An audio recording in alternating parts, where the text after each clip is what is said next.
કોંગ્રેસ વાળા ચૂંટણી આવે એટલે ડ્રાઉં કરતા નીકળી જાય છે, તો કોંગ્રેસ વાળા બિચારા એના ભાગમાં તમે બધાએ અને ગુજરાતની ને દેશની જનતાએ એક જ કામ રાખ્યું છે કે ડ્રાઉં કરવાનું અને ચૂંટણી જતી રહે એટલે પાછું જતું રહેવાનું, પાછી બીજી ચૂંટણી આવે એટલે બહાર આવવાનું.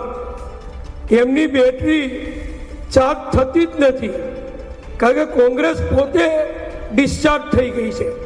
કોંગ્રેસની બેટરીમાં પેલું ડિસ્ટિલ વોટર નાખીએ ને આપણે મોટરની બેટરીમાં, એ કોઈ ડિસ્ટિલ વોટર નથી નાખતું, નાખનાર જ નથી.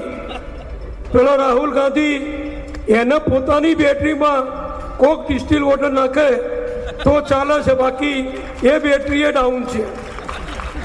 તો વળી સારી છે એની બેન કે થોડા ટાઈમે રાહુલની બેટરીમાં પાણી નાખી આવે છે કે ભાઈ ચલાવો ગાડી, નહીંતર આપણે બધા ખોવાઈ જઈશું.